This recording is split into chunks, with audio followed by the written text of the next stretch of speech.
The gun falls from Amara's trembling hands, clattering against the marble floor. Blood pools beneath Father Choi's desk. Minjun is on his knees, his face bruised and bleeding, eyes wide with horror. "What have you done?" he whispers.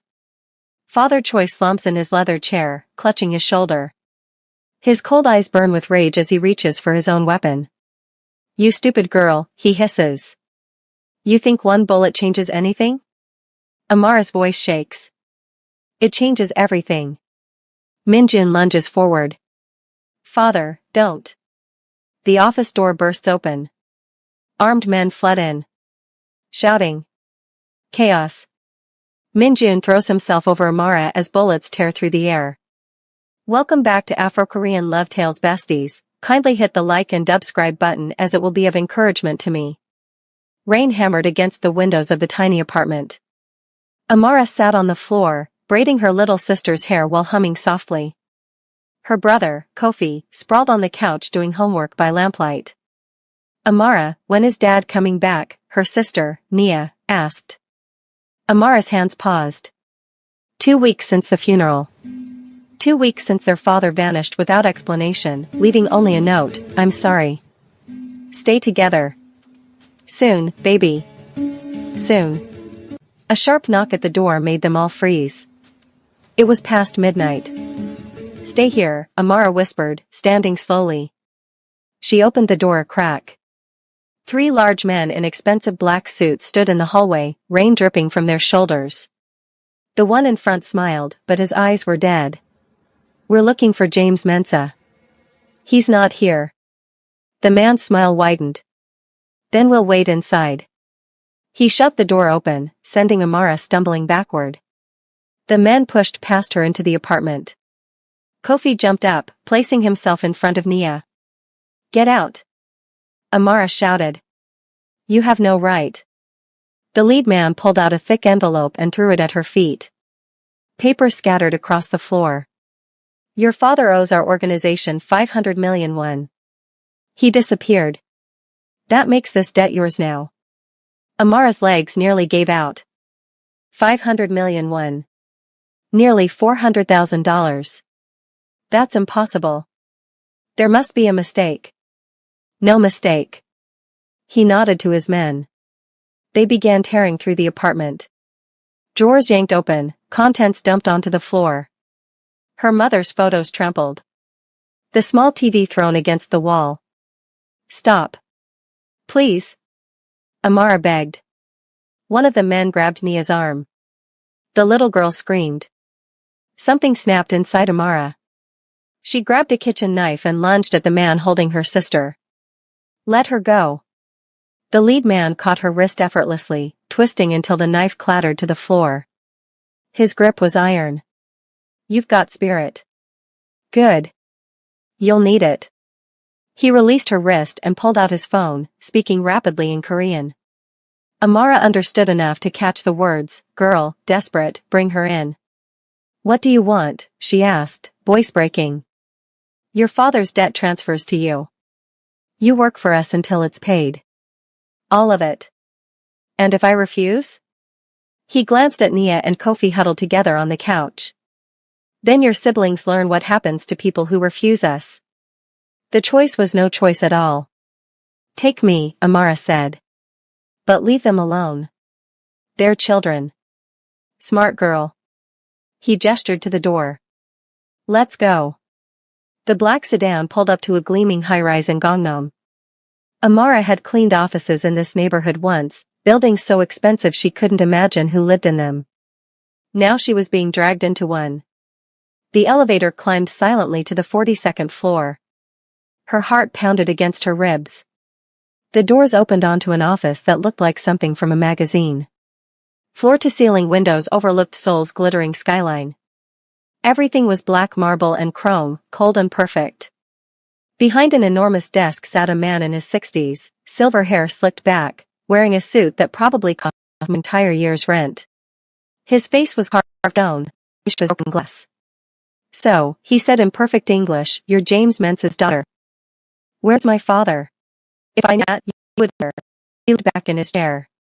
"I'm Your father borrowed from my organization for medical treatment. He promised to repay within 6 months. That was months ago. My mother died. Yes. I'm aware. Unfortunate. His tone suggested he found it merely inconvenient. Nevertheless, debts don't die with the debtor. They transfer. I'm not responsible for. You became responsible the moment you opened that door tonight. He steepled his fingers. 500 million won. Plus interest accumulating daily. I estimate you'll work for me for approximately 7 years to clear it. 7 years. Amara felt the room spin. I'll work, she said, voice steady despite her terror. Whatever you need. Just promise my brother and sister won't be touched. They stay in school. They stay safe. Chairman Choi studied her with those cold eyes. Interesting. Most people beg. You negotiate. I have nothing left to lose except them. Everyone has something to lose. That's what makes them useful. He pressed a button on his desk. Minjun. Come in. A door opened behind her. Amara turned. The man who entered looked about her age, maybe slightly older. Tall, lean, dressed in a perfectly tailored black suit. His face was beautiful in a sharp, dangerous way, high cheekbones, full lips, eyes like dark water. But there was something haunted in those eyes, something that made her chest tighten. He didn't look at her. His attention remained fixed on Chairman Choi. Father. Father. The word landed like a stone. This is Amara Mensah. James Mensah's daughter. She's agreed to work off her father's debt. Chairman Choi's smile was cruel. She's your responsibility now. Train her. Use her. Make her earn her keep. If she tries to run, her siblings pay the price. If she goes to the police, her siblings pay the price. If she becomes more trouble than she's worth. He let the sentence hang. Minjun's jaw tightened, but he nodded.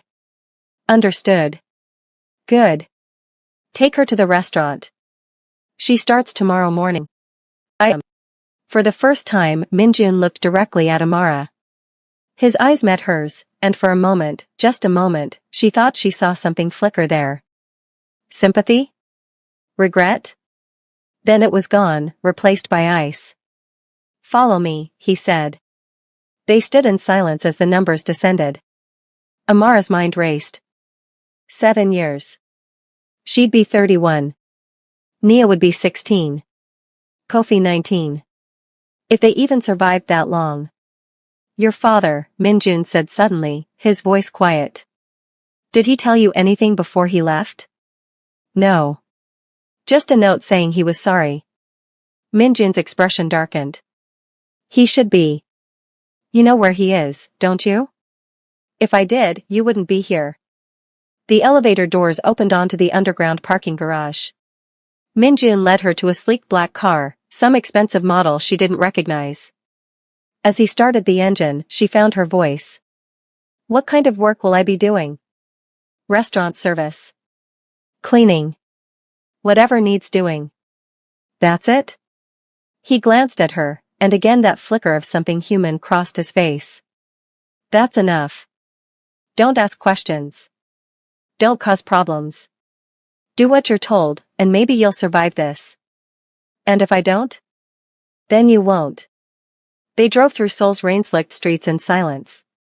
Amara memorized the route, already planning. Maybe she could find evidence against them. Go to the police. Get protection for Nia and Kofi. Don't, Minjun said. She startled. Don't what? Whatever you're planning. I can see it on your face. His hands tightened on the steering wheel. My father has people everywhere. Police. Judges. Politicians. If you run, he'll find you. If you talk, he'll know. If you fight. He trailed off. Then what am I supposed to do? Survive. Keep your head down. Protect your family by doing exactly what you're told. They pulled up outside her apartment building.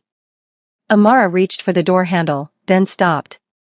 Why are you doing this? She asked. You don't seem like. Like what? A gangster? He laughed bitterly. Doesn't matter what I seem like. This is what I am. I don't believe that. His eyes met hers again, and this time she was sure there was pain there, deep and old. Believe what you want. Tomorrow, 5 a.m. Don't be late. My father doesn't give second chances.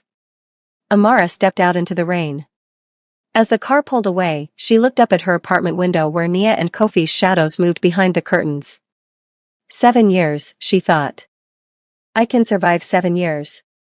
She had no idea how wrong she was. What happens next? Will Amara survive her first day? And who really is Minjun beneath that cold exterior? Keep watching. Amara hadn't slept. She'd spent the night holding Nia and Kofi, memorizing their faces, trying to convince herself this nightmare was real. At 4:30, she'd kissed them goodbye and walked through the dark streets to the address Minjun had given her. The restaurant was in an upscale district she'd only seen from bus windows. Moonlight Garden, the sign glowed in elegant Korean characters. Even closed, it looked expensive. The kind of place where a single meal cost more than her monthly rent. She knocked on the back door. No answer. She knocked again, harder. The door swung open. A woman in her 50s stood there, face hard, eyes colder. She looked Amara up and down with obvious disgust. You're the debt girl? My name is Amara. I don't care what your name is. I'm Mrs. Kong. You do what I say, when I say it, without questions. Understand? Yes. Yes, ma'am.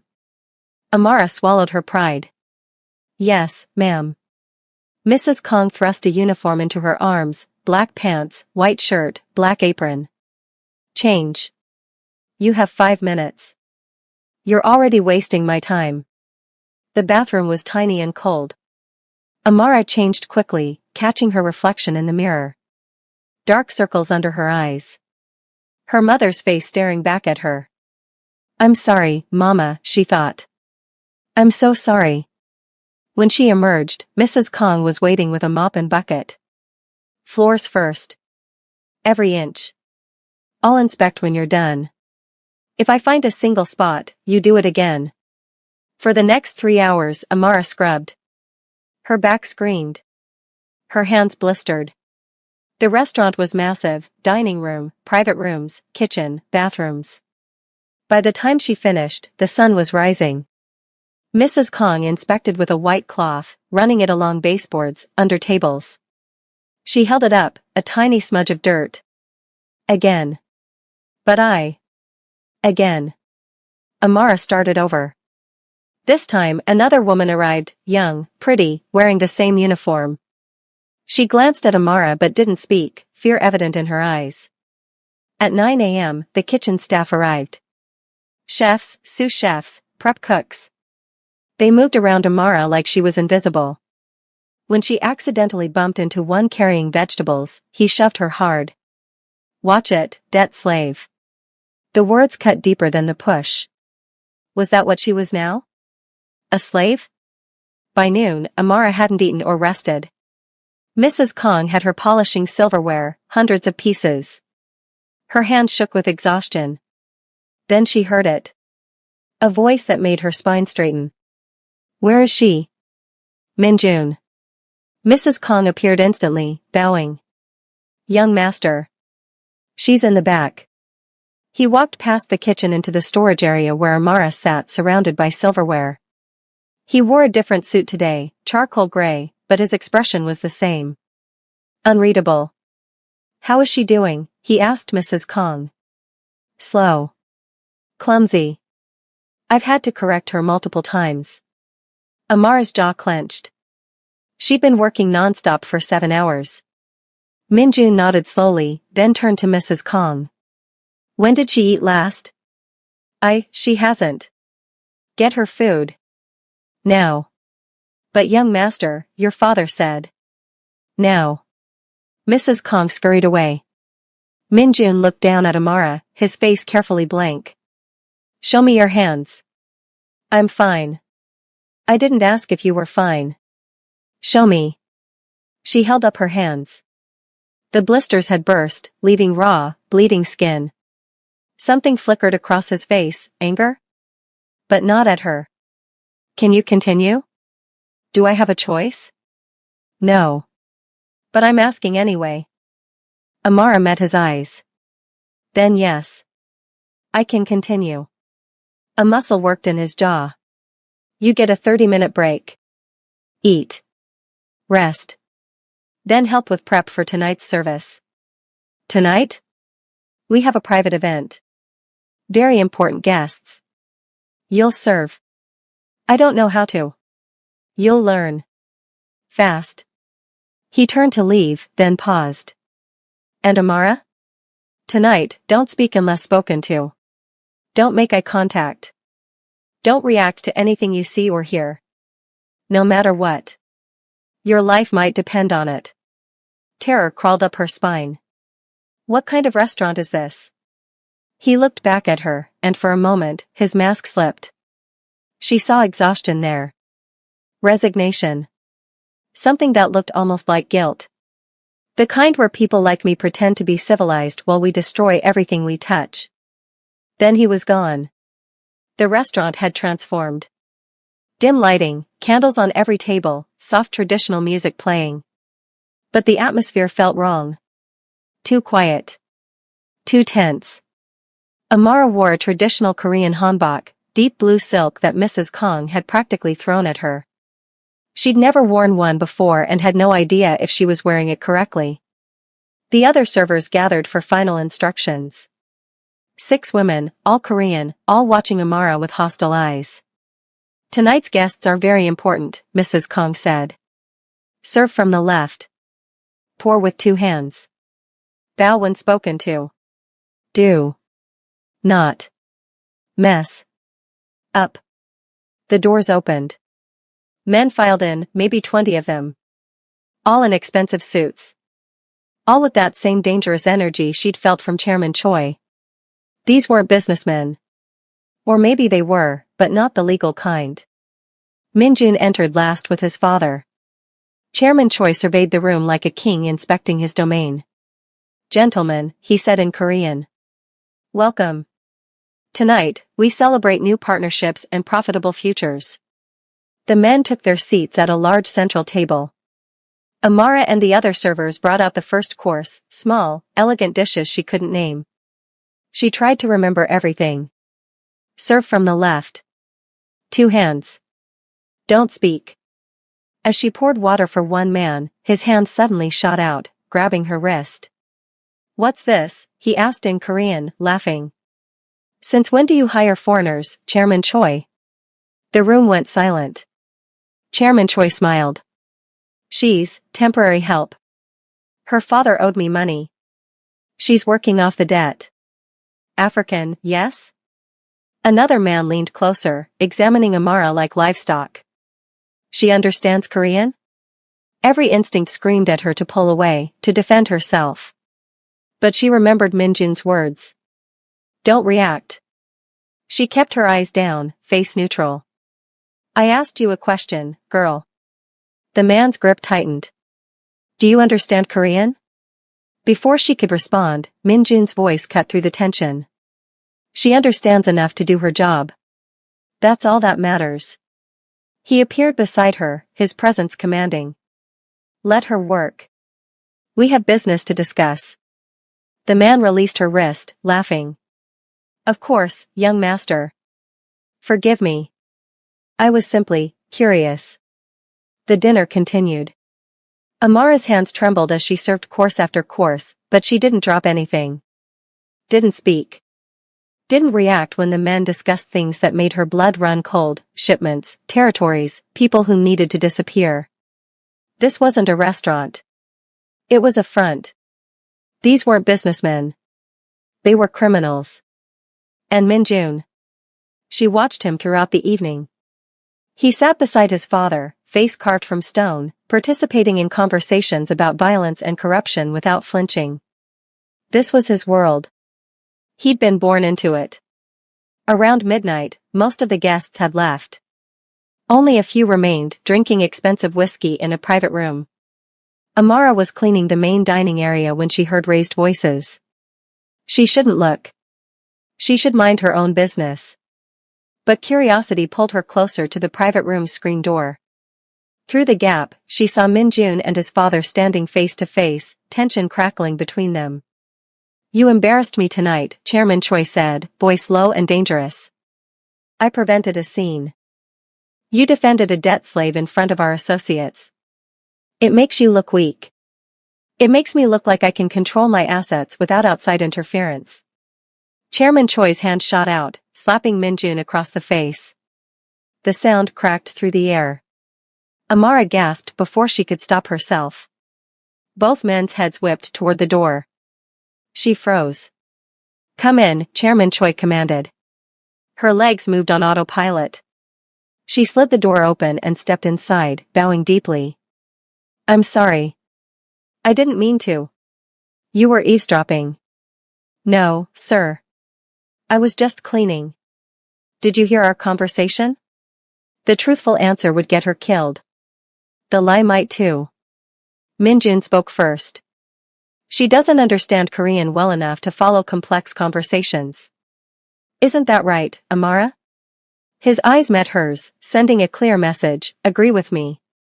"Yes," she said. I only know basic words. For work."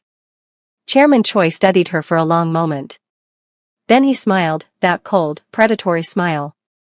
"Good. Because if I thought you understood anything you shouldn't have." He let the threat hang. "Min-jun, teach her better boundaries. Can't have the help wandering around where they don't belong." "Yes, father." Chairman Choi left. The moment he was gone, Min-jun's shoulders sagged slightly. The red mark on his face was already swelling. "You need to be more careful," he said quietly. "He hit you." "That was nothing."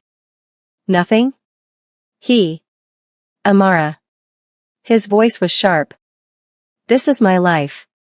This is what I know. If you're going to survive here, you need to understand something. There are no heroes in this world.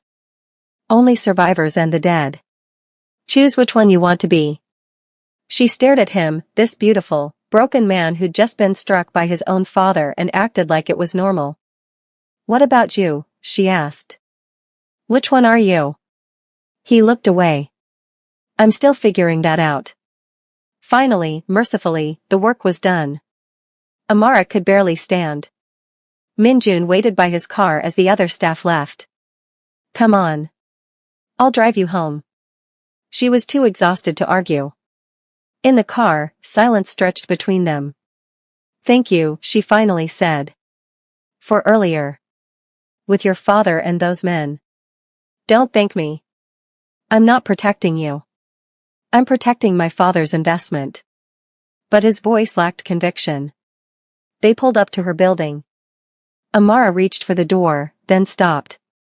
"Can I ask you something?" "No." "Why do you stay? If he treats you like that, if you hate this life. You don't know anything about my life. Then tell me." He laughed bitterly. "Why? So you can pity me? So you can think there's some good person trapped inside the monster?" He turned to her, eyes burning. "There isn't. I've done things that would make you run screaming. I've hurt people. Destroyed families. I'm exactly what I look like, my father's son." "I don't believe that." "Then you're a fool." "Maybe. But I saw your face when he hit you. And I saw it when that man grabbed me. You're not as good at pretending as you think."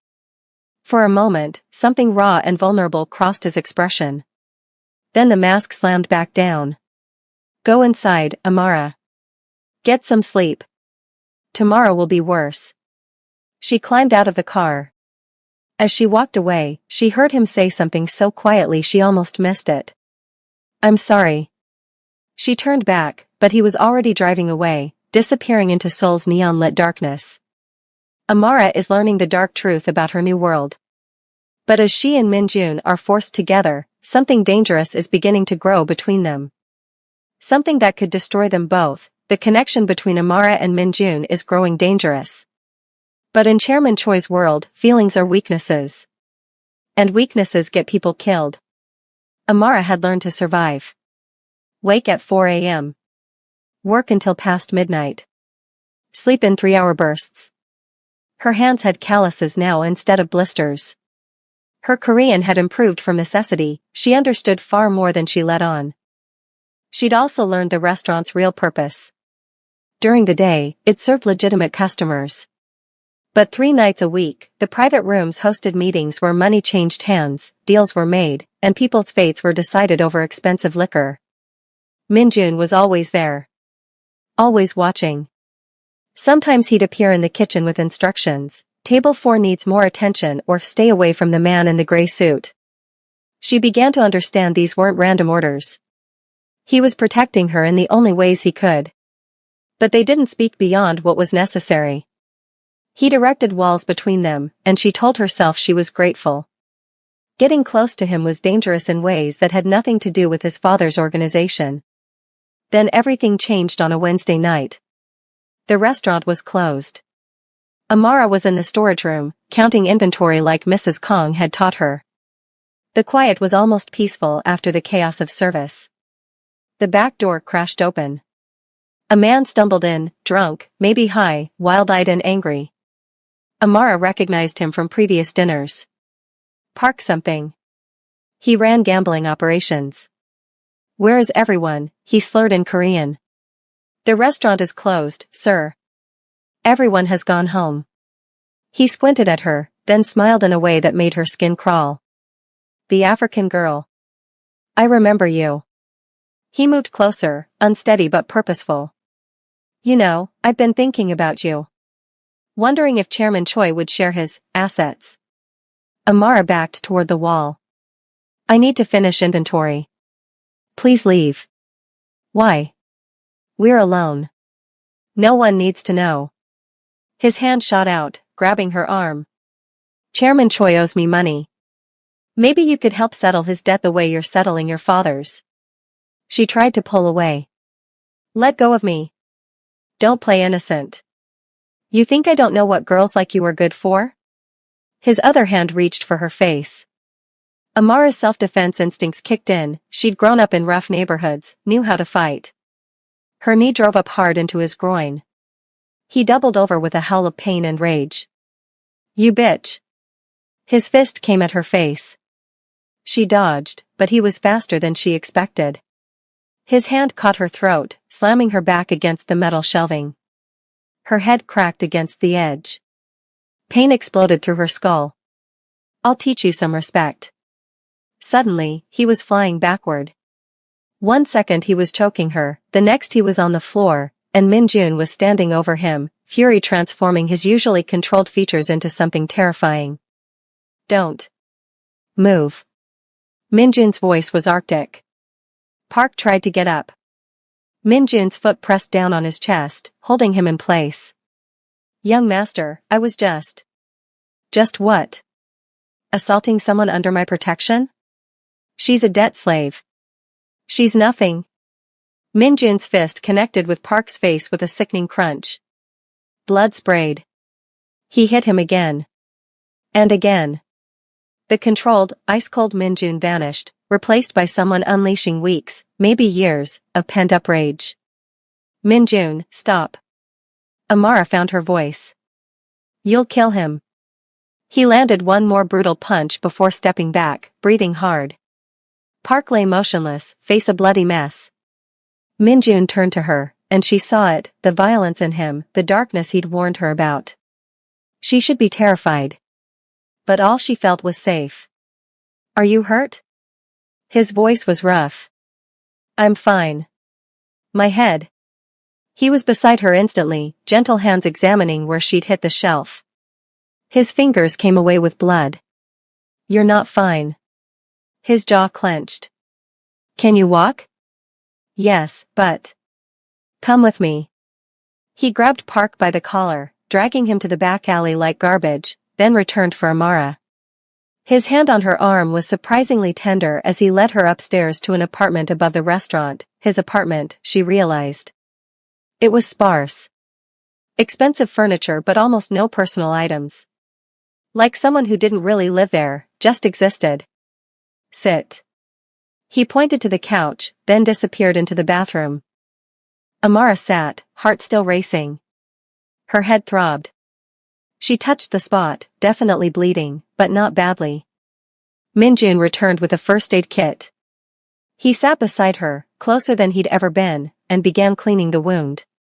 His movements were practiced, efficient. "You've done this before," she observed. "Too many times." His fingers worked carefully through her hair, finding the cut. "This might sting." She winced as antiseptic burned. "Where did you learn first aid?" "When you grow up in this world, you learn or you die." He applied a butterfly bandage. "The cut's not deep. You'll have a headache for a few days, but you'll be fine." "Thank you. For what you did. If you hadn't come when you did." "Don't." His hands stilled. "Don't thank me for cleaning up the messes my world creates. You saved me. I endangered you by bringing you into this life in the first place." He stood abruptly, pacing. "This is what I tried to tell you. This is who these people are. Who I am. You're nothing like him." He spun to face her, eyes blazing. "You saw me down there. I nearly beat a man to death with my bare hands. Because he was hurting me. Because I wanted to. Because I enjoyed it." His voice cracked. "Don't you understand? The violence, the anger, it's in my blood. My father made sure of that." Amara stood, steadying herself against the dizziness. She walked to him slowly, like approaching a wounded animal. "Tell me," she said softly. "Tell me how you ended up here." "Why? So you can write me a redemption story?" "Life doesn't work like that." "Maybe not. But I want to understand." He laughed bitterly, but she could see him breaking, the walls crumbling. "I was 8 when I first saw my father kill someone," he said finally, voice hollow. "Right in front of me. A man who'd betrayed him. He made me watch, said I needed to learn what loyalty meant." He sank onto the couch, head in his hands. "I threw up. Cried. He called me weak. Said he'd make me strong." Amara sat beside him, staying close but not touching. "For years, he trained me. Taught me to fight, to manipulate, to see people as assets or threats. Nothing else. I tried to resist. I wanted to be normal. Go to university. Become a lawyer, fight for justice." He laughed at the irony. "But every time I tried to leave, he pulled me back. Threatened people I cared about. Made me participate in things that..." He couldn't finish. "You're still here," Amara said gently. "That means part of you hasn't given up. Or it means I'm a coward who couldn't escape even if I wanted to." "I don't think you're a coward." He looked at her, really looked at her, and something shifted in his expression. "Why aren't you afraid of me? After what you just saw?" "Because I saw you hesitate. Right before you stopped hitting him, you hesitated. You're not a monster, Minjun. Monsters don't hesitate." The silence stretched between them, heavy with everything unsaid. "You should go home," he finally said. "It's late. Your siblings will worry." "Will you be all right?" "I'm always all right." The mask was sliding back into place. "Come on. I'll drive you." They drove through empty streets. Seoul at 3 a.m. was a different city, quieter, darker, honest in its loneliness. "What happened to Park?" Amara asked. "He'll wake up in an alley with no memory of tonight and a strong suggestion to stay away from my businesses. If he's smart, he'll listen. And if he's not?" Minjun's silence was answer enough. They pulled up to her building. Amara reached for the door but stopped. "Can I ask you something?" "You're going to anyway. If you could leave, right now, tonight, just disappear, would you?" He gripped the steering wheel so hard his knuckles went white. "Every single day." "Then why don't you?" "Because people who try to leave my father's organization end up dead. Or worse, the people they love end up dead." He turned to her. And before you ask, yes, that's a threat he's made clear. Multiple times. There has to be a way. There isn't. This is my life, Amara.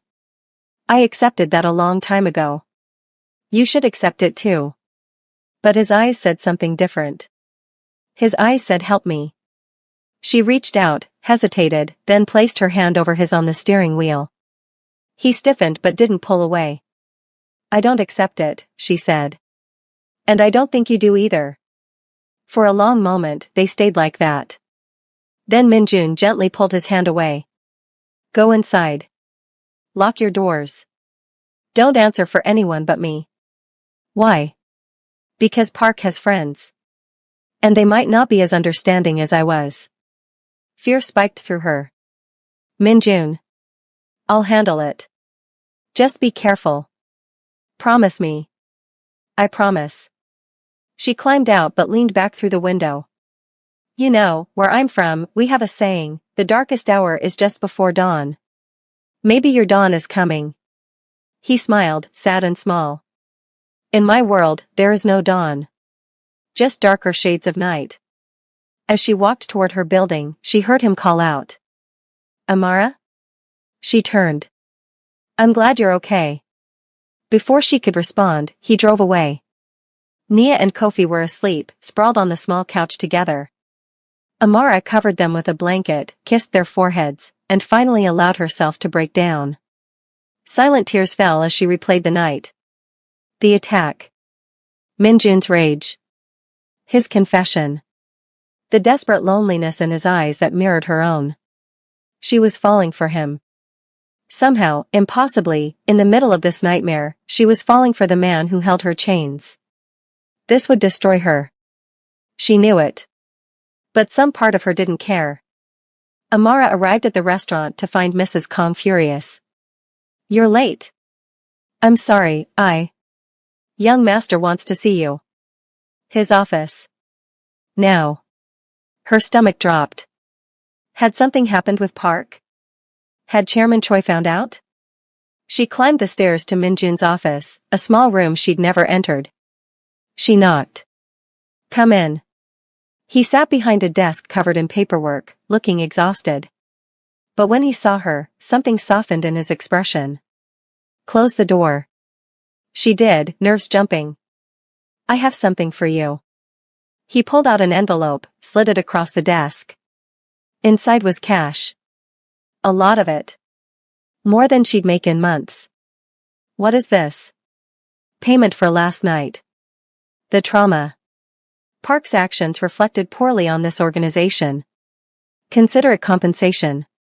I don't want money for being assaulted. Then consider it a reduction in your debt. 3 million won off your total. 3 million won. Almost a month of work. Why are you doing this? He stood, walked to the window, hands in his pockets. Because I need to believe I'm still capable of doing something right. She moved closer. Minjun. There's something else. Chairman Choi is hosting a formal dinner in 2 weeks. Very important guests. He wants you there. Why me specifically? He turned, and she saw the worry in his eyes. Because he knows making you serve will remind me who's in control. He knows you're different from the other staff. Different how? The question hung between them. They both knew the answer. Just be careful that night, he said instead. Follow every protocol. Don't give him any reason to, he stopped. Just be careful. Will you be there?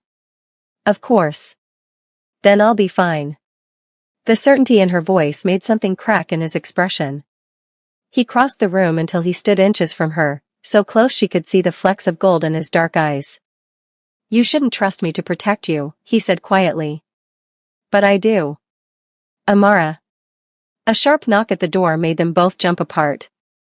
Young master? Mrs. Kang's voice. Chairman Choi is on the phone. The moment shattered. Minjun's mask snapped back into place. Tell him I'll call back. He turned to Amara. You should go. Get some rest. Tonight will be busy. She nodded, clutching the envelope, and left. But as she closed the door, she glanced back. Minjun stood at the window, one hand pressed against the glass, looking like a prisoner in an expensive cage. And Amara realized something terrifying: she wasn't just falling for him. She would do anything to set him free, even if it destroyed her in the process. The connection between Amara and Minjun is growing dangerous.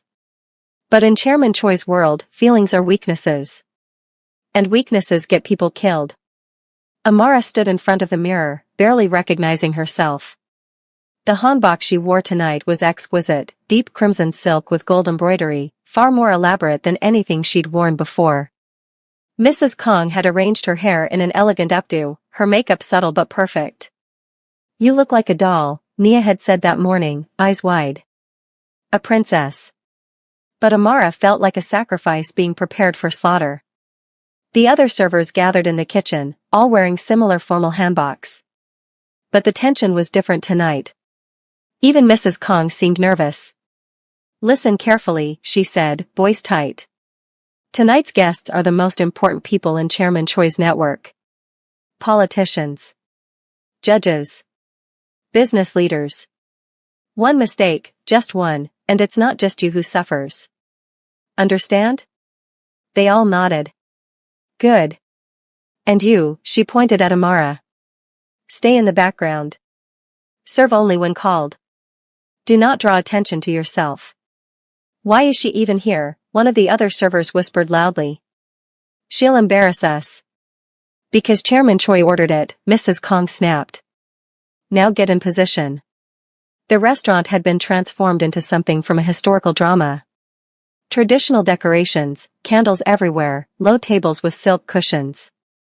Amara counted 20 guests as they arrived, powerful men with cold eyes and dangerous smiles.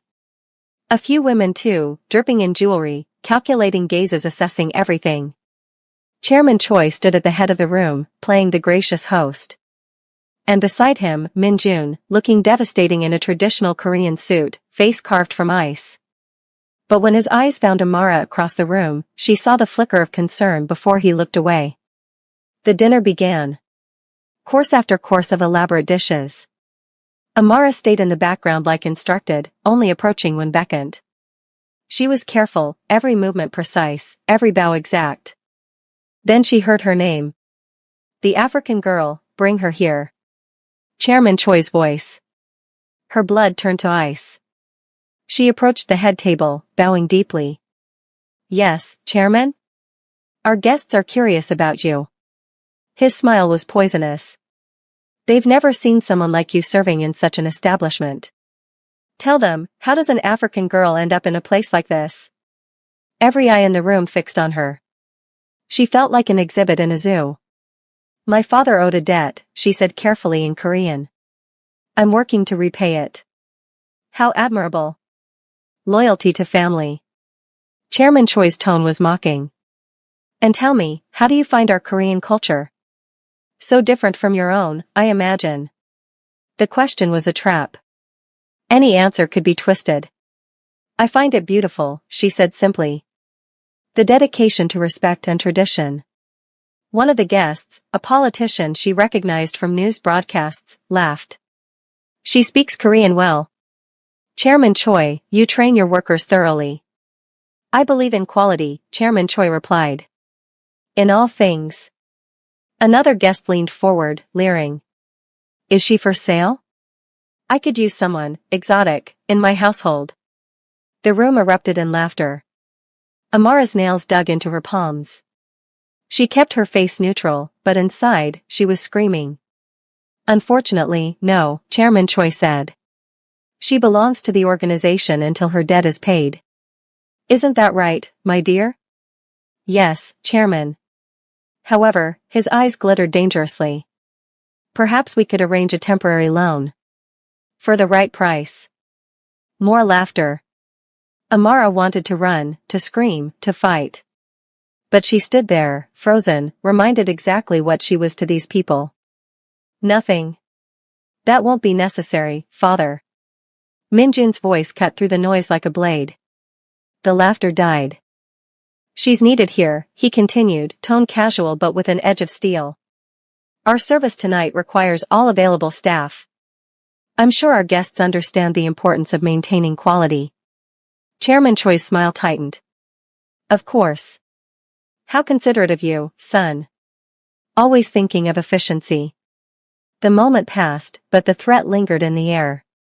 Amara returned to her position, hands shaking. She caught Min Jun's eye for just a second. He gave the slightest nod, asterisk I've got you, asterisk. But how long could he keep protecting her before his father noticed? Before the price became too high? After dinner, the guests moved to private rooms for drinks and business discussions. Amara was assigned to serve one particular room, and her heart sank when she saw who was inside. The politician who'd asked if she was for sale. 3 businessmen. And a judge she recognized from corruption scandals. They were already drunk, voices loud, inhibitions gone. Come in, the politician called when she entered with drinks. Our African princess returns. She set down the tray, preparing to leave. Wait. One of the businessmen grabbed her wrist. Pour for us. It's more authentic when a pretty girl does it. She had no choice. She knelt, pouring drinks with shaking hands, while they talked around her like she wasn't human. The shipment arrives next week, the judge said. I've made sure customs will look the other way. And the witness? The politician asked. Taken care of. He won't testify. They were discussing crimes, smuggling, witness intimidation, right in front of her because they assumed she was either too stupid or too powerless to matter. You know, the politician's hand suddenly landed on her shoulder. In my country estate, I could use someone like you. To serve, among other duties. His hand slid down her arm. Amara's entire body went rigid. I'm needed in the kitchen. I didn't dismiss you. His grip tightened. You stay until we say you can go. The door slid open. Min Jun stood there, and the temperature in the room dropped 10 degrees. Gentlemen, my apologies for interrupting. Chairman Choi requests this server's presence immediately. The politician's hand fell away. Of course, young master. We wouldn't want to keep the chairman waiting. Min Jun's eyes never left the politician's face. No. You wouldn't. Amara stood, bowing quickly, and followed Min Jun out. He didn't speak until they reached the empty kitchen. Are you okay? His voice was tight with barely controlled rage. I'm fine. I saw what he did. Min Jun's fists clenched. If he touches you again. You'll what? Beat another man unconscious? Your father is already suspicious. I don't care. You should. She grabbed his arm, forcing him to look at her. Min Jun, every time you protect me, you put yourself at risk. Eventually, your father will use it against you. Against us. There is no us, Amara. There can't be. Then why do you keep saving me? The question hung between them. Min Jun's face was anguished, torn between what he knew was right and what he felt. Because, he stopped, jaw working. Because you make me remember who I wanted to be. Before all of this. Before I became what my father made me. Amara's heart cracked open. You're still that person. Underneath everything, you're still. I'm not. He pulled away, pacing. Don't you understand? I've done terrible things. Hurt people. Destroyed lives. The man you think I am, he died a long time ago. I don't believe that. Then you're a fool. Maybe. But I'd rather be a fool with hope than wise and dead inside. He looked at her like she'd struck him. You think I'm dead inside? I think you're trying to be. Because it's easier than feeling everything you've lost.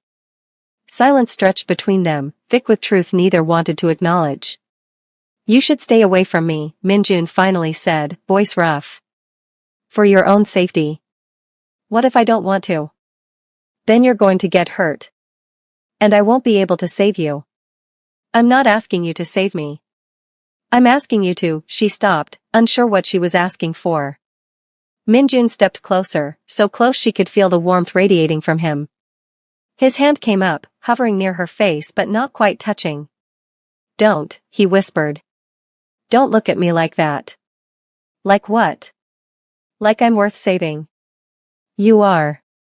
His hand finally touched her cheek, gentle as a prayer. His thumb traced her jawline, and she saw everything in his eyes: longing, fear, desperate hope. "If I kiss you," he said quietly, "everything changes. We can't go back." "I don't want to go back." He leaned in slowly, giving her time to pull away. She didn't. Their lips met softly, tentatively, like something fragile and precious. Then the kiss deepened, months of tension and unspoken feelings pouring out. His hands tangled in her hair, careful of the formal styling. Her fingers gripped his jacket, pulling him closer. The kiss tasted like longing and danger and something that felt terrifyingly like love.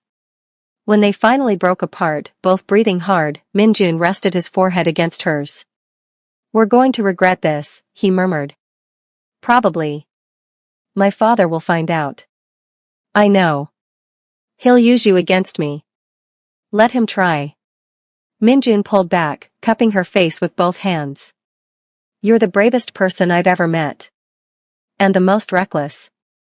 I learned from the best." A real smile crossed his face, the first genuine one she'd ever seen. It transformed him, making him look young and almost happy. Then reality crashed back. Voices in the hallway. Getting closer. They jumped apart. Minjun smoothed his jacket while Amara checked her hair, both trying to look composed. Chairman Choi appeared in the doorway with two guests. "Ah, there you are." His eyes moved between them, sharp and calculating.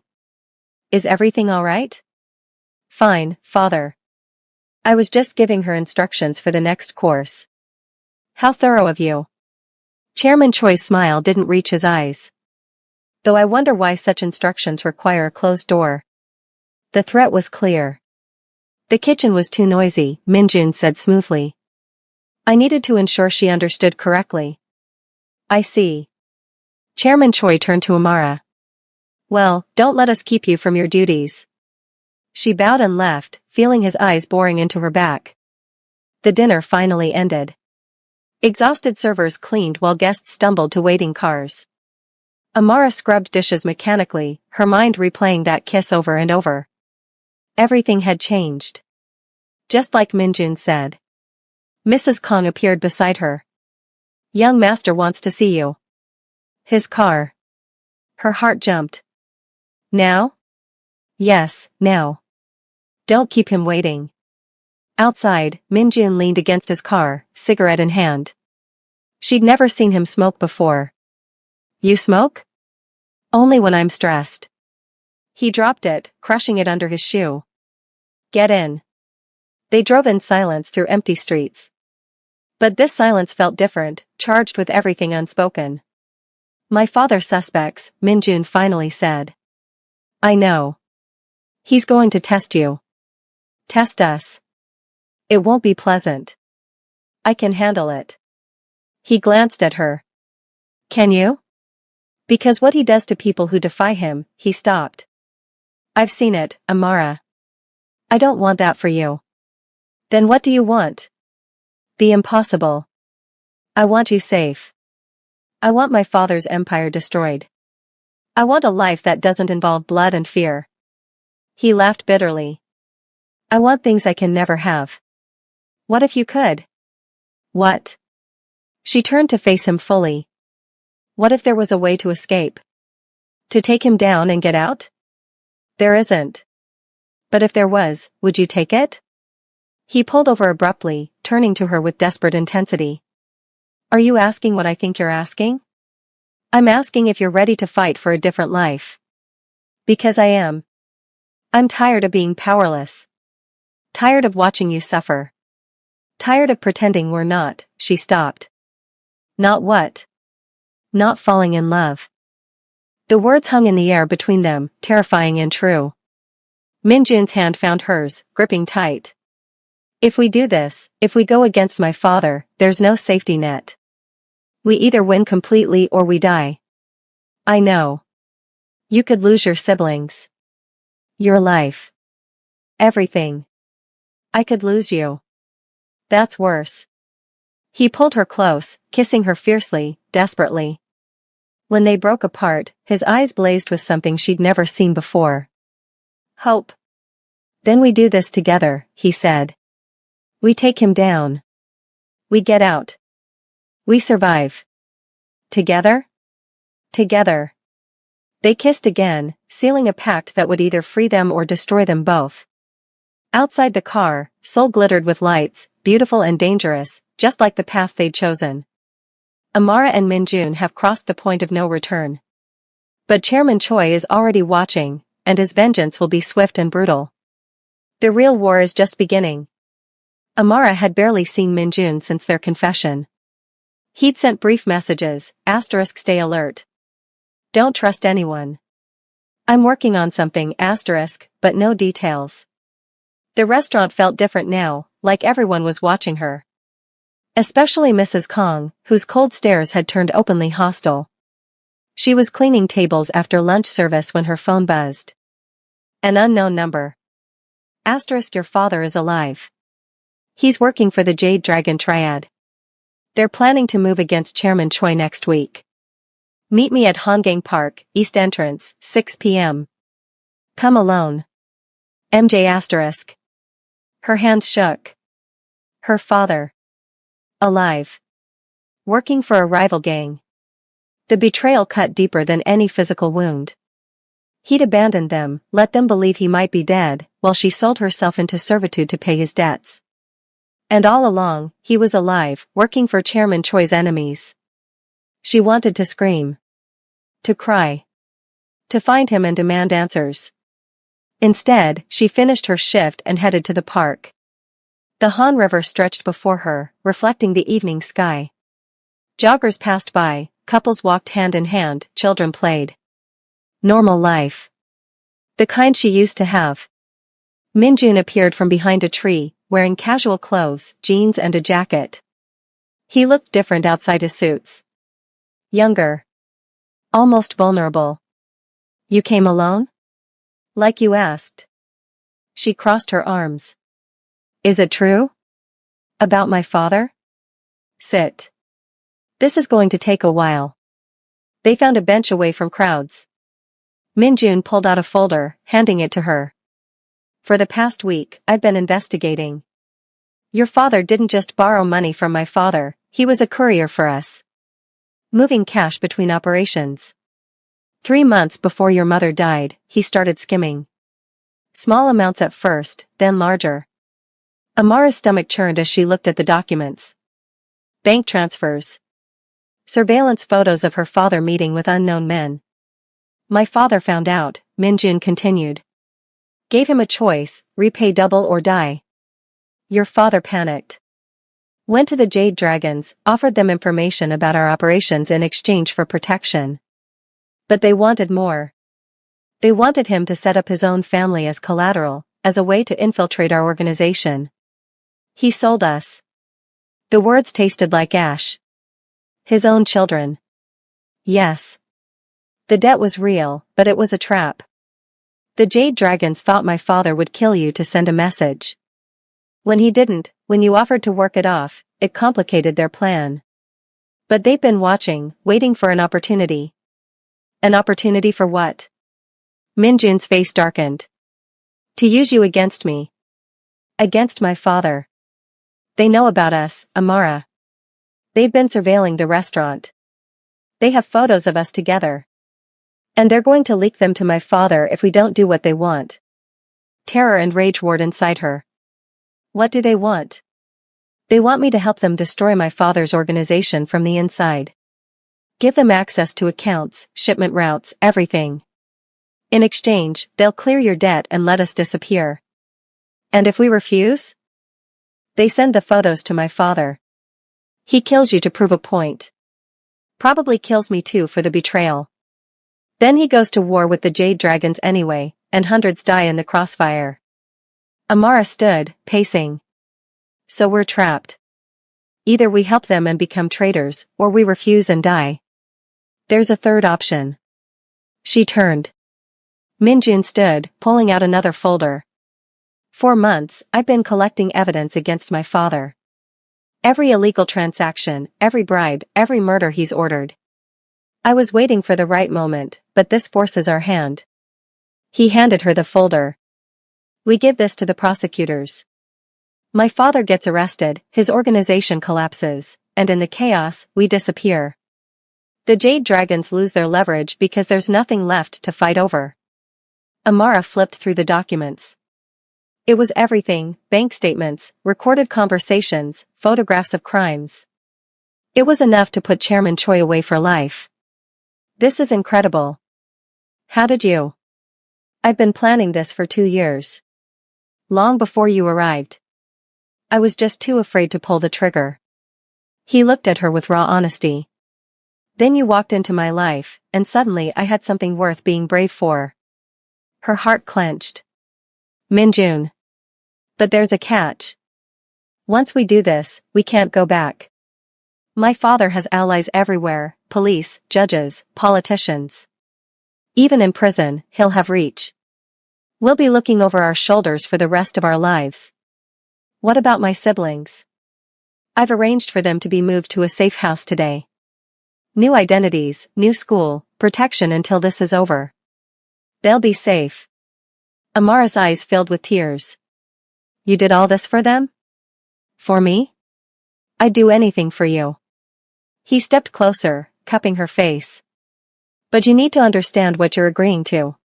This isn't a romance where love conquers all. This is war. People will die. Maybe us. I know. And you're still willing? She covered his hands with hers. I'd rather die fighting beside you than live as a slave without you. He kissed her, deep and desperate, like a man drowning. When they broke apart, his eyes shone with unshed tears. Then we do this. Tonight. I've arranged a meeting with a prosecutor I trust. We hand over the evidence, my father gets arrested, and we run. What about my father? Minjun's expression hardened. What about him? He's still my father. Despite everything. He sold you, Amara. Abandoned you. Let you suffer while he saved himself. I know. But I need to see him. I need to hear him say it. Minjun looked like he wanted to argue, then sighed. He'll be at a Jade Dragon warehouse tonight. Dong Demon District. But Amara, if we go there, we're walking into enemy territory. I don't care. I need closure. I need to look him in the eye and tell him exactly what his choices cost. Then I'm coming with you. It's too dangerous. We're in this together, remember? Where you go, I go. He checked his watch. The warehouse is 20 minutes from here. We go, you get your answers, then we head straight to the prosecutor. Agreed? Agreed. They left the park hand in hand, walking toward a confrontation that would change everything. The warehouse district was dark and abandoned, filled with shipping containers and forgotten dreams. Minjun parked a block away, pulling 2 small knives from the glove compartment. Just in case, he said, handing her one. Amara tucked it into her jacket. Her heart pounded as they approached the warehouse. Light seeped through cracks in the walls. Voices inside. Minjun tested the side door. Unlocked. They slipped inside, staying in the shadows. The warehouse was massive, filled with crates and equipment. In the center, under harsh fluorescent lights, a group of men stood around a table covered with money and documents. And there, among them, was her father. He looked older. Thinner. Worn down by guilt or just the passage of time. That's him, she whispered. Minjun nodded. Wait here. Let me scout. A voice cut through the darkness behind them. Well, well. Young Master Choi. We've been expecting you. They spun. 5 men emerged from the shadows, guns drawn.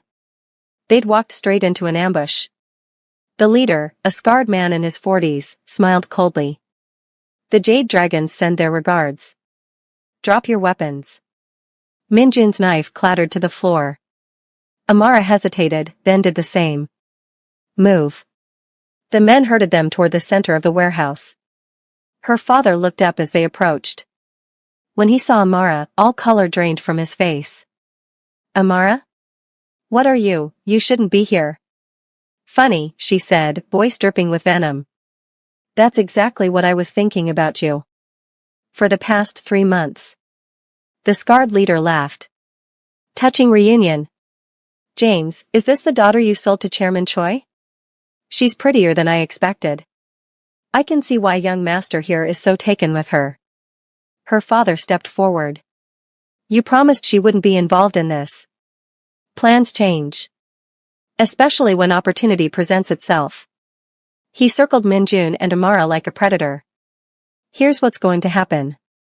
Young Master Choi is going to call his father and arrange a meeting. Tonight. Here. And when Chairman Choi arrives, we're going to kill him. Then the young master takes over the organization and shares territory with us. Everyone wins. Except I'd rather die than work with you, Minjun said coldly. The leader pressed his gun against Amara's head. Then she dies first. Your choice. Minjun's face went white. Don't. Please. Then make the call. Amara's mind raced. If Minjun called his father, Chairman Choi would come with an army. This warehouse would become a massacre. But if he didn't, she'd die right here. Unless. Wait, she said. I have a better offer. The leader raised an eyebrow. Really? The debt girl thinks she can negotiate? I know things about Chairman Choi's operations. Security codes. Safe house locations. Bank account numbers. The lies came easily now. Minjun told me everything. I'm worth more alive than dead. She's lying, her father interjected. She doesn't know anything.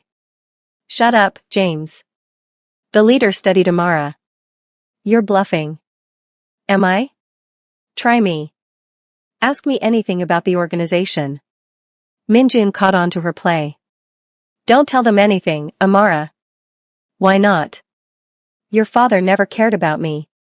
Why should I protect him? The leader lowered his gun slightly. All right. Where does Chairman Choi keep his emergency cash? Amara's mind raced. She'd seen documents in Minjun's folders.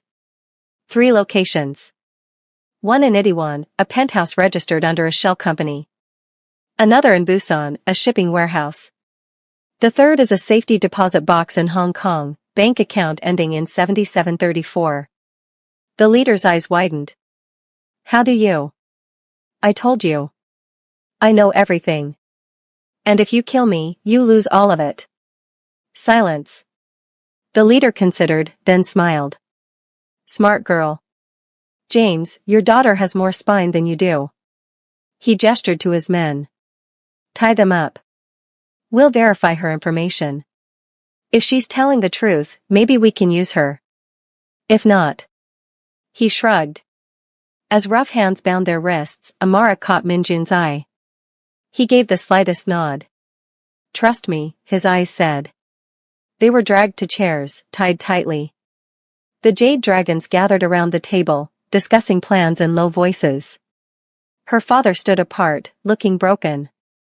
Amara waited until the men were distracted, then whispered to Minjun the evidence folder. Where is it? Car.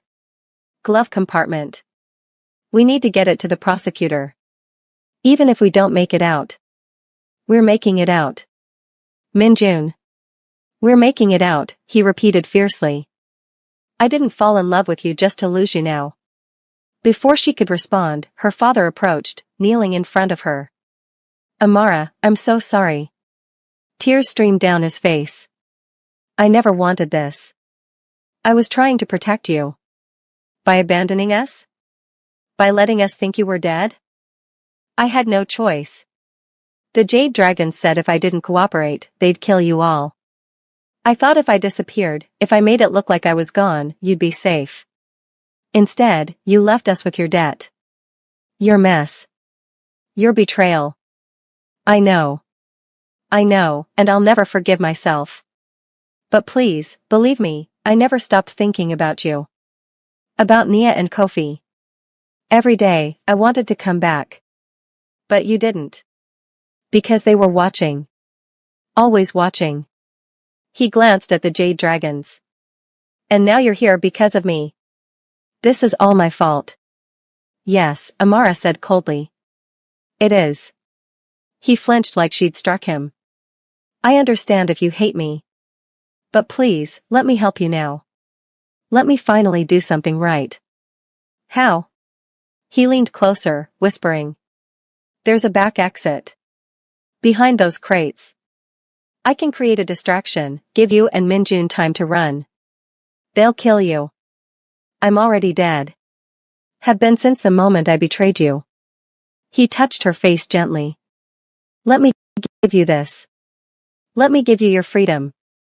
Amara's eyes burned. Despite everything, despite his betrayals and cowardice, he was still her father. The man who'd taught her to ride a bike. Who'd sung her to sleep. Who'd loved her mother until the very end. Dad. I love you, Amara. Tell Nia and Kofi I'm sorry. Tell them their father was a coward and a fool, but he loved them more than life itself. Before she could respond, he stood and walked toward the jade dragons. Hey, he shouted.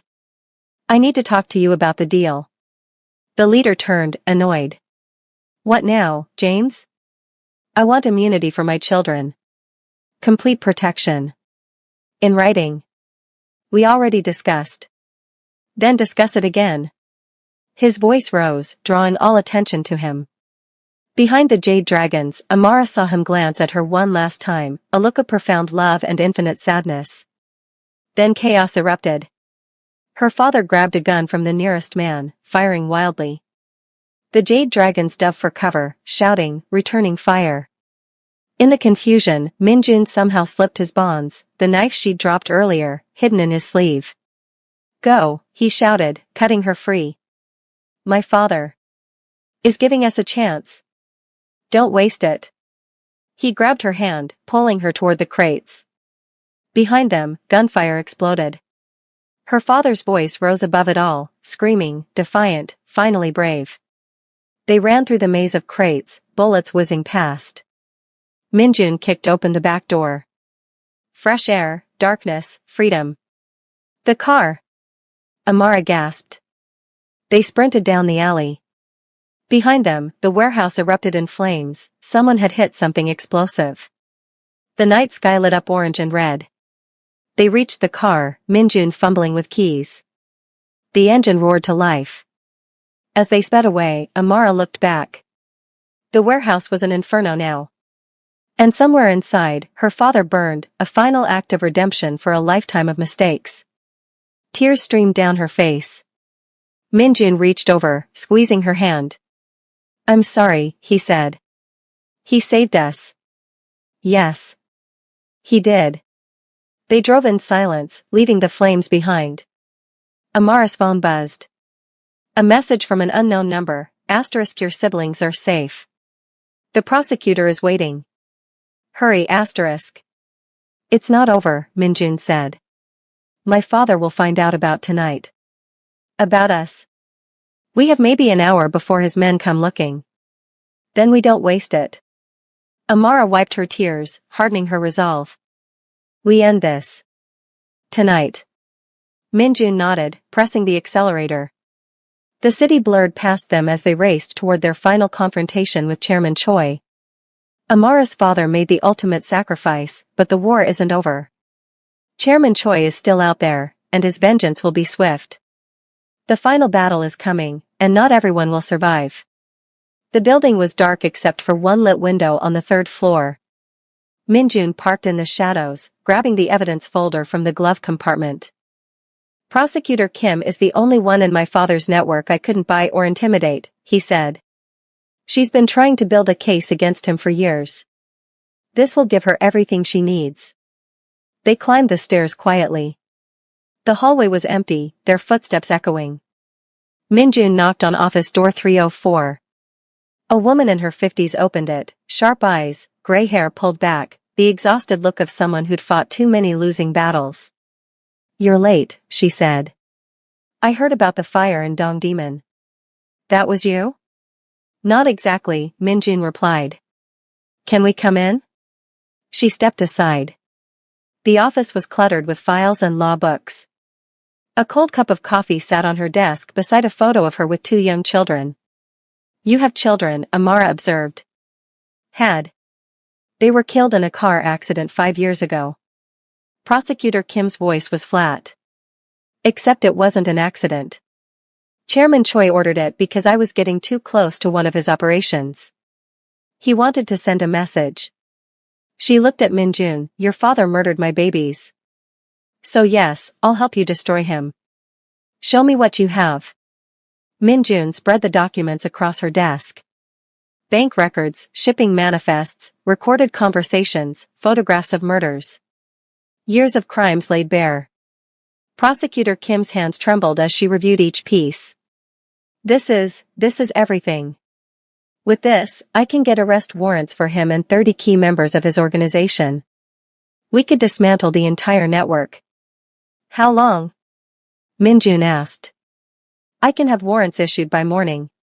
But he'll hear about it before then. He always does. She looked at them seriously. The moment I file these papers, you become his primary targets. You'll need protection. We have a plan, Amara said. We're leaving the country tonight. New identities, new life. What about your siblings? Already secured. They'll join us once it's safe. Prosecutor Kim nodded slowly. Then you'd better go. Now. Before. The office door exploded inward. Chairman Choi stood there with 6 armed men, his face a mask of cold fury. His eyes locked on Minjun and Amara. Hello, son. I've been looking everywhere for you. Minjun stepped in front of Amara. How did you find us? You think I don't have eyes everywhere? Chairman Choi gestured to one of his men, who grabbed Prosecutor Kim. She struggled, but he pressed a gun to her head. Let her go, Minjun said. This is between us. Everything became my business the moment you decided to betray me. Chairman Choi picked up one of the documents, scanning it with disgust. How long, Minjun? How long have you been collecting evidence against your own father? 2 years. 2 years of lies. Of pretending to be loyal while planning my destruction. He threw the paper down. And for what? For her? He gestured dismissively at Amara. A debt slave? You're throwing away your entire future for this girl? She's worth more than anything you've ever built. Chairman Choi's laugh was bitter. Love. You think love matters in our world? Love is weakness. Love gets you killed. Then maybe your world deserves to die. The slap came fast, Chairman Choi's hand cracking across Minjun's face with vicious force. But Minjun didn't flinch. Didn't back down. You're not my father anymore, he said quietly. You're just a monster I had the misfortune of being born to. And you're a disappointment I should have drowned at birth. Chairman Choi pulled out his own gun, aiming it at Amara. But I can still correct my mistakes. No. Minjun lunged forward, but 2 men grabbed him, forcing him to his knees. Amara's heart hammered, but she met Chairman Choi's eyes steadily. Go ahead. Shoot me. But it won't change anything. The evidence exists. Multiple copies. If anything happens to us, it gets released to every media outlet in Korea. Your empire falls either way. Chairman Choi's smile was cruel. You think I care? I built my empire from nothing once. I can do it again. But first, I'm going to make my son watch you die. Then I'll kill him. Then I'll hunt down your siblings and everyone you've ever cared about. You'll all die knowing you accomplished nothing except destroying yourselves. You're wrong, Prosecutor Kim said suddenly. She's not the one who sent the evidence. Chairman Choi turned to her. What? While you were monologuing like a bad movie villain, I pressed send. Every document, every recording, every photograph, just transmitted to 20 different prosecutors, journalists, and police departments. It's over, Chairman Choi. You've lost. His face contorted with rage. You bitch. The gunshot was deafening in the small office. But it wasn't Prosecutor Kim who fell. The man holding her dropped, blood blooming on his chest. Then another shot. Another man fell. Police flooded through the door, SWAT teams, weapons drawn, shouting commands. Drop your weapons. Hands up. Chairman Choi's men hesitated, then dropped their guns. But Chairman Choi himself didn't lower his weapon. It remained pointed at Amara. If I'm going down, he said softly, I'm taking her with me. Time slowed. Amara saw his finger tighten on the trigger. Saw Minjun break free from his captors. Saw him throw himself between her and his father. Saw the gun flash. Saw Minjun fall. No. The scream tore from Amara's throat as she caught him, both of them crashing to the floor. Blood spread across his white shirt, dark and terrible. His hand pressed against his side, trying to stop the flow. Police swarmed Chairman Choi, wrestling him down. His gun clattered away. But Amara barely registered it. Her whole world had narrowed to Minjun's face, pale and strained. Stay with me, she begged, pressing her hands over his wound. Please, stay with me. Did we win? His voice was weak. Yes. It's over. He's arrested. You won. Good. He smiled faintly. Worth it then. Don't you dare die on me, Minjun, don't you dare. Not planning to. His hand found hers, blood slick but warm. Still have to take you on a proper date. Can't do that, if I'm dead. Paramedics rushed in, pushing Amara aside. She watched, helpless, as they worked on him, pressure, bandages, and 4-line. They lifted him onto a stretcher. I'm coming with you, Amara said. Family only, one paramedic replied. I'm his fiancé. The lie came easily. I'm not leaving him. The paramedic glanced at Minjun, who nodded weakly. She comes, or I don't. Fine. Let's move. Surgery took 4 hours. 4 hours of Amara pacing the waiting room, blood still on her hands, replaying that moment over and over. The gun. Minjun jumping. The sound of impact. Prosecutor Kim arrived around 2 a.m., exhausted but triumphant. Chairman Choi is in custody. So are 23 members of his organization. The evidence held up. It's over, Amara. You're free. Free. The word felt hollow when Minjun might be dying in surgery. What about my siblings? Safe. I've arranged for them to be brought here in the morning. And Minjun's legal status? Once he recovers? That's complicated. He's implicated in numerous crimes. But given his cooperation and testimony, I can argue for immunity. He'll likely face probation, community service, maybe some jail time. But not the life sentence his father is facing. Amara nodded numbly. At least Minjun would have a future. If he survived. At 3:15 a.m. a surgeon emerged, pulling off his mask. He's stable. The bullet missed major organs, but he lost a lot of blood. He'll need weeks of recovery, but he'll live. Amara's legs gave out. She sank into a chair, tears of relief streaming down her face. Can I see him? He's in recovery. Give him an hour, then you can go in. Minjun looked small in the hospital bed, tubes and monitors surrounding him. But his eyes were open, focused on her as she entered. Hey, he said, voice hoarse. Hey yourself. She pulled a chair close, taking his hand. You scared me. Sorry. Wasn't planning to get shot. You jumped in front of a bullet for me. Seemed like the thing to do. He squeezed her hand weakly. Is he really gone? My father? Yes. Thank you for watching. If this story touched your heart, please hit that like button and subscribe for more emotional Korean romance stories. Drop a comment below telling us what you thought. Did you cry? What was your favorite moment? Should we make more stories like this? Remember, sometimes the most powerful thing you can do is choose to believe someone is worth saving. even when the whole world says they're not. Until next time, keep believing in love that breaks chains. Red Heart.